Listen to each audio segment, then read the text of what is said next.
চোখের যত্নে কি করণীয়?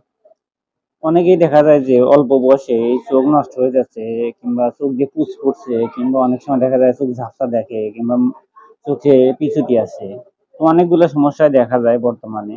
তো এই সমস্যাগুলো যাতে না হয় এজন্য চোখের যত্নে আমাদের কি করণীয়? যে কাজগুলো আমরা করতে পারি, চোখের যত্ন নিতে পারি এর ভিতরে সর্বপ্রথম হচ্ছে যে অতিরিক্ত রোদ্রে গেলে চশমা ইউজ করতে পারি কিংবা ধুলা ময়লা আহ যুক্ত স্থানে গেলেও কিংবা ধুলা ময়লা আসে এখান থেকেও চোখ সুরক্ষার জন্য চশমা ইউজ করা যেতে পারে।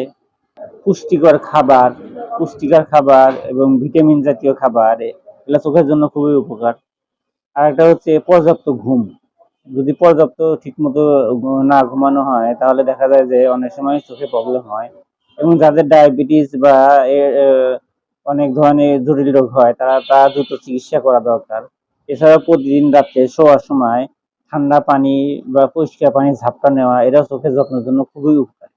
তো এই নিয়মগুলো ফলো করলে দেখা যাবে যে ইনশাল্লাহ আপনার চোখ ভালো থাকবে এবং ওই বয়স বাড়ার সাথে সাথে চোখের যত্ন যত নিবেন তত ভালো থাকা যাবে ইনশাআল্লাহ।